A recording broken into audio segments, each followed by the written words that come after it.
남편은 매일 아프다고 했습니다. 하지만 오늘 나는 그의 진짜 모습을 목격했습니다. 그가 내 삶을 통제하기 위해 숨기고 있던 충격적인 진실, 과연 무엇일까요? 처음에는 남편이 가벼운 감기라고 말했을 때 그냥 믿었습니다. 힘들어하는 남편을 보며 동정하는 마음이 생겼고 당연히 돌봐야 한다고 생각했습니다. 하지만 시간이 지나면서 남편의 아픔이 제 삶을 조금씩 갉아먹고 있다는 사실을 깨달았습니다. 남편은 매일 소파에 누워 담요를 두르고 힘없이 호흡을 조절했습니다. 제가 출근하려 하면 그는 힘들다는 표정으로 저를 바라보았습니다. 오늘도 나 없이 회사에 가야 해? 라는 말에 저는 발걸음을 멈추었습니다. 처음에는 알겠어. 조금만 신경 써야지라고 생각했습니다. 그러나 그 순간부터 제 하루는 남편의 상태에 맞춰 움직여야 하는 삶으로 바뀌었습니다. 남편은 점점 의존적으로 변했습니다. 집안일에는 전혀 참여하지 않았고 경제적 책임도 제가 모두 떠맡았습니다. 남편은 약만 먹고 소파에 누워 있을 뿐이었습니다. 약 먹었어? 라는 물음조차 제가 일일이 확인해야 했습니다. 저는 고개를 끄덕이며 약을 건넸습니다. 하지만 그 과정에서 머릿속 한쪽에서는 의문이 피어올랐습니다. 왜 그는 항상 내가 바쁘거나 외출하려는 순간만 아픈 걸까? 시간이 지나면서 그 의문은 점점 커졌습니다. 남편은 친구와의 약속이나 제가 재취업을 시도하는 날 반드시 아픈 척을 했습니다. 열이 나고 어지럼증을 호소하며 제가 움직일 수 없게 만들었습니다. 처음에는 죄책감 때문에 참았습니다. 아픈 사람을 돌보는 건 당연한 거지라고 스스로를 설득했습니다. 하지만 하루하루가 지나면서 깨달았습니다. 제 삶, 제 선택, 제 일상 전체가 남편의 아픔에 맞춰지고 있다는 사실을 말입니다. 그날도 저녁 준비를 하며 남편을 바라보았습니다. 그는 침대에 누워 숨을 헐떡이며 힘들어하는 척했습니다. 저는 조심스레 다가가 그의 손을 잡았습니다. 오늘은 좀 힘들어. 라는 말이 들려왔습니다. 그 순간에도 마음이 흔들렸습니다. 하지만 머릿속 한켠에서는 계속 의심이 생겼습니다. 이 모든 게 진짜일까 아니면 일부러 만들어낸 걸까? 그렇게 하루하루가 쌓이고 쌓이면서 저는 결심했습니다. 반드시 진실을 확인하고 남편이 만들어낸 거짓된 아픔을 밝혀내겠다고. 아직은 시작 단계이지만 제 인생을 되찾기 위한 첫걸음을 떼기 시작했습니다. 남편이 아픈 척한 지도 어느덧 몇 달이 지났습니다. 처음에는 단순히 피곤하거나 감기 정도라고 생각했습니다. 하지만 시간이 흐를수록 이상한 점들이 눈에 들어오기 시작했습니다. 친구와 약속을 잡은 날이면 남편은 반드시 열이 나고 어지럼증을 호소했습니다. 제가 준비하거나 집 밖으로 나가려 하면 그날은 꼭 쓰러졌습니다. 처음에는 아픈 사람이라 어쩔 수 없지라고 넘겼습니다. 하지만 그 패턴이 반복될수록 마음속 의심은 점점 커졌습니다. 그날도 남편은 소파에 누워 있었습니다. 숨을 몰아쉬며 힘들어하는 모습이었습니다. 저는 그의 곁에서 조심스레 물었습니다. 오늘은 좀 괜찮아요? 남편은 힘없이 고개를 저으며 조금 아픈 것 같아 라고 말했습니다. 하지만 그날 저녁 이웃이 우연히 집 앞에서 남편을 보는 장면을 목격했다고 했습니다. 남편은 평소처럼 산책을 하며 담배를 피우고 있었다고 했습니다. 그 소식을 들은 순간 심장이 멎는 것 같았습니다. 내가 보지 못하는 곳에서는 평범하게 움직이고 있잖아. 제 마음속 분노가 조금씩 타올랐습니다. 하지만 저는 겉으로는 아무 일 없다는 듯 행동했습니다. 남편은 제가 의심하는 것을 알아차리지 못하도록 계속 아픈 척을 이어갔습니다. 그날 밤 저는 몰래 남편의 휴대폰을 들여다보기 시작했습니다. 통화 기록, 메시지, 알람, 앱 사용 내역까지 하나하나 확인했습니다. 처음에는 아무것도 없을 것 같았습니다. 하지만 조금씩 단서가 보이기 시작했습니다. 병원 예약은 거의 하지 않았고 인터넷에서 건강 관련 정보를 검색한 흔적도 많았습니다. 심지어 일부 기록에는 연습용 증상 시뮬레이션이라는 메모가 남겨져 있었습니다. 그 순간 깨달았습니다. 남편은 단순히 아픈 척만 하는 것이 아니라 의도적으로 저를 통제하고 있었다는 사실을요. 제가 집을 나서지 못하도록 제 생활을 자신의 통제 안으로 끌어들이기 위해 계획적으로 연기하고 있었던 것입니다. 남편이 아픈 척한 지도 벌써 1년이 넘었습니다. 처음엔 동정과 책임감 때문에 모든 것을 감내했습니다. 하지만 지금 돌아보면 그때 이미 제 삶은 조금씩 사라지고 있었습니다. 저는 매일 아침 일찍 일어나 집안을 정리하고 빨래를 하고 밥을 차리고 남편의 약을 챙겼습니다. 출근을 준비하는 동안에도 남편의 상태를 확인하고 작은 변화에도 민감하게 반응했습니다. 회사에서 하루 종일 일한 뒤 돌아오면 남편의 조금 아픈 것 같다라는 한마디가 제 몸과 마음을 옥죄었습니다. 남편은 일은 하나도 하지 않았습니다. 집안일에 손을 대지 않았고 돈도 벌지 않았습니다. 그저 소파에 누워 아픈 사람이라는 가면을 쓰고 있을 뿐이었습니다. 처음엔 연민 때문에 이해했지만 시간이 흐를수록 그 가면 뒤에 숨겨진 진심을 느낄 수 있었습니다. 어느 날 저는 문득 제 삶이 그의 거짓 속에 갇혀 있다는 생각에 소름이 돋았습니다. 친구들과의 약속, 취미 생활, 심지어 가족과의 소소한 만남까지 모두 남편의 아픔 일정에 맞춰 조정해야 했습니다. 저 자신을 위해 하는 일은 거의 없었습니다. 그날 밤 남편이 잠든 후 저는 다시 그의 휴대폰과 노트, 통화 기록을 살펴보기 시작했습니다. 남편은 아픈 척을 하면서도 밖에서는 평범하게 움직이고 있었습니다. 은행 거래 내역을 확인하니 생활비를 거의 쓰지 않고 간헐적으로 친구와 만나거나 취미 활동을 즐기는 기록도 있었습니다. 그제야 깨달았습니다. 남편은 진짜 아픈 것이 아니었습니다. 그는 자신의 무능과 게으름을 숨기고 저를 통제하기 위해 아픈 척을 하고 있었던 것입니다. 저를 집안과 생활에 묶어두고 희생을 강요하며 자신은 아무 책임도 지지 않는 사람이었습니다. 분노와 배신감이 동시에 밀려왔습니다. 하지만 저는 겉으로 아무렇지 않은 척 행동했습니다.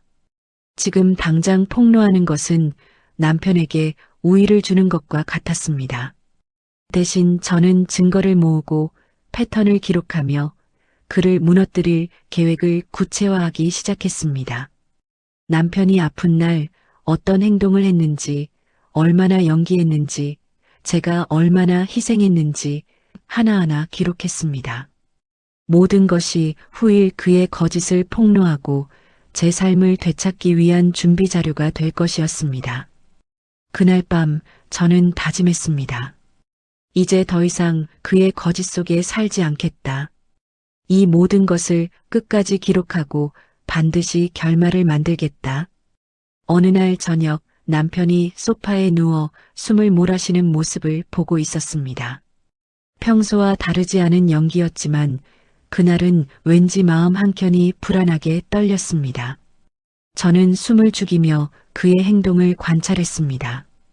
그때 남편의 가방에서 작은 수첩 하나가 눈에 들어왔습니다.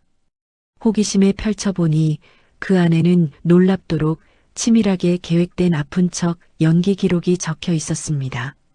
날짜별 증상, 연기 강도, 호흡 패턴까지 세세히 기록되어 있었고 심지어 오늘은 아내가 외출하려고 하니 고열 연기 같은 메모도 있었습니다. 숨이 멎는 듯 했습니다. 그의 아픔이 단순한 질병이 아니라 철저하게 계산된 거짓이라는 사실을 직접 확인했기 때문입니다. 제 눈앞에서 남편이 평생 쓰고 있던 약한 사람이라는 가면이 서서히 벗겨지고 있었습니다. 그날 밤 저는 남편이 침대에 잠든 사이 휴대폰과 컴퓨터, 통화 기록을 다시 점검했습니다. 남편은 밖에서는 아무렇지 않게 움직였고 친구와 만나거나 혼자 취미 활동을 즐기던 기록이 남겨져 있었습니다. 증거는 차곡차곡 쌓였습니다. 모든 것이 말 그대로 그의 거짓을 입증할 수 있는 자료가 되었습니다. 저는 결심했습니다. 이제 단순히 의심만 하는 것이 아니라 복수 계획을 구체화하고 실행할 때가 왔다는 것을 알았습니다. 먼저 남편의 아픈 척 패턴을 분석했습니다. 어떤 날, 어떤 시간대에 연기를 하는지, 제가 약속을 잡거나 외출하려고 하면 언제 반응하는지 모든 패턴을 기록했습니다. 그뿐만 아니라 집안일과 경제적 부담이 어느 정도였는지도 세세하게 기록했습니다. 남편이 한 일과 제가 한 일을 비교하며 그의 무책임함과 제 희생을 시각적으로 정리했습니다. 이 자료는 나중에 남편을 완전히 폭로하고 법적 사회적 책임을 물을 때 결정적 근거가 될 것이었습니다. 그날 밤 저는 일기장에 이렇게 적었습니다. 이제 진실을 확인했다. 이 사람은 아픈 척으로 나를 통제했다. 앞으로 남은 일은 그의 거짓을 세상에 드러내고 내 삶을 되찾는 것뿐이다.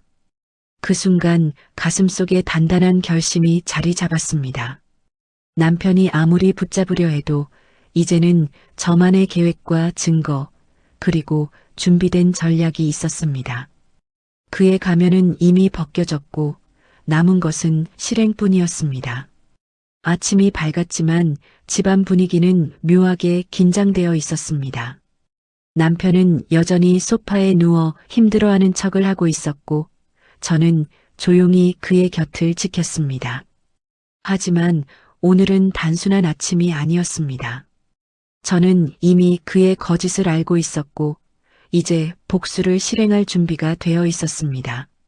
먼저 남편의 패턴을 활용했습니다. 그가 아픈 척을 가장 심하게 하는 시간대를 정확히 계산하고 그 시간에 맞춰 중요한 전화를 받는 척하며 그의 거짓을 기록했습니다. 카메라를 설치하거나 휴대폰 기록과 메모를 증거로 남기며 그의 연기와 행동을 하나하나 기록했습니다. 점심 무렵 남편은 평소처럼 힘들어하며 오늘은 정말 못 움직이겠어 라고 말했습니다. 저는 담담하게 웃으며 알겠어요. 그럼 나가서 볼일 보고 올게요 라고 답했습니다. 남편은 약간 불안한 듯 눈치를 보았지만 제가 이미 준비한 계획을 알 리가 없었습니다. 그날 저녁 저는 친구와 가족에게 남편의 거짓 증거 일부를 보여주기 시작했습니다. 통화 기록, 메모, 패턴 분석 자료를 하나씩 설명했습니다. 처음에는 믿기 어려워하는 반응이었지만 증거를 차근차근 보여주자 모두 고개를 끄덕였습니다. 남편의 거짓이 명확히 드러난 순간이었습니다. 남편은 점점 당황하기 시작했습니다. 평소 자신이 통제하던 상황에서 벗어나 이제 모든 증거가 아내의 손에 있다는 사실을 깨달았습니다. 그는 처음으로 그건 그럴 리가 없어 라고 말했지만 이미 소용이 없었습니다. 증거는 차곡차곡 쌓여 있었고 그의 연기는 무력하게 폭로되었습니다. 그날 밤 저는 남편과 단둘이 마주 앉았습니다. 평소와 달리 저는 차분했고 자신감이 넘쳤습니다. 당신이 아픈 척으로 나를 통제한 걸 모두 확인했어요. 이제 더 이상은 안 됩니다. 남편은 숨을 고르며 말을 잇지 못했습니다. 그 순간 저는 깨달았습니다. 그의 가면은 이미 벗겨졌고 남은 것은 그의 후회와 절망뿐이라는 것을요. 오늘 제가 한 행동은 단순히 복수가 아니라 내 삶을 되찾기 위한 필연적인 과정이었습니다. 며칠이 지나면서 남편의 태도는 완전히 달라졌습니다. 예전처럼 소파에 누워 힘들어하는 척만 하던 그가 이제는 긴장과 불안으로 눈치만 보고 있었습니다. 집안 곳곳에서 그의 거짓을 확인한 순간 그는 처음으로 자신이 얼마나 무력해졌는지 깨닫는 듯 했습니다. 저는 차분하게 이혼 준비를 시작했습니다. 변호사 상담, 재산 분할, 법적 증거 정리까지 하나하나 꼼꼼히 체크했습니다. 남편의 아픈 척과 제 희생 기록은 이미 충분한 근거가 되었고, 이제는 단순히 분노에 의한 복수가 아닌 법적 사회적 대응으로 연결되는 단계였습니다. 그날 저녁 남편은 다가와 애원했습니다. 제발 그냥 다시 함께할 수 없을까? 내가 잘못했어. 그의 목소리는 떨렸고 눈에는 진심 어린 후회가 담겨 있었습니다. 하지만 저는 이미 마음을 굳혔습니다. 늦었어요. 당신이 나를 얼마나 오랫동안 속였는지, 얼마나 내 삶을 앗아갔는지 이미 확인했어요. 나는 이제 내 길을 가야 해요. 남편은 마지막으로 붙잡으려 했지만 모든 힘이 허사였습니다. 이미 저는 증거와 계획 그리고 마음까지 준비된 상태였기 때문입니다. 그날 밤 저는 혼자 집안을 거닐며 생각했습니다. 남편의 거짓과 무책임 속에서 얼마나 많은 시간을 허비했는지, 얼마나 많은 희생을 했는지. 하지만 동시에 깨달았습니다. 이제 저는 자유였습니다. 남편은 그 자리에서 혼자 남았고 저는 새로운 출발을 준비했습니다.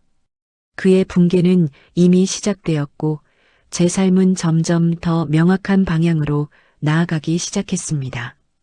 어느 날 저녁 남편은 거실에 서서 떨리는 목소리로 말했습니다.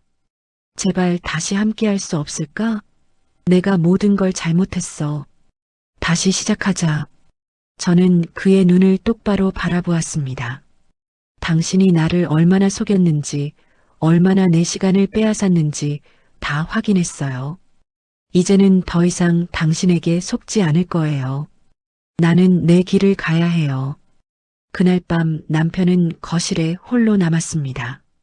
숨소리는 떨렸고 눈빛에는 절망이 가득했습니다. 드디어 이혼 절차가 완료되었습니다.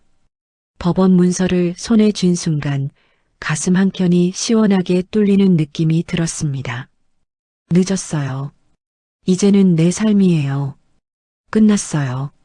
저는 창밖을 바라보며 깊은 숨을 내쉬었습니다. 오랫동안 잃어버렸던 자유와 자기 결정권이 내 손 안에 돌아왔다는 사실에 안도했습니다. 다시는 누구에게도 내 삶을 빼앗기지 않겠다. 내 선택과 내 자유를 지키며 살겠다. 남편의 거짓과 통제, 모든 것은 끝났습니다. 그리고 저는 비로소 진정한 자유와 평화를 되찾았습니다. 오늘 이야기는 여기까지입니다. 구독과 좋아요는 저에게 큰 힘이 됩니다. 감사합니다.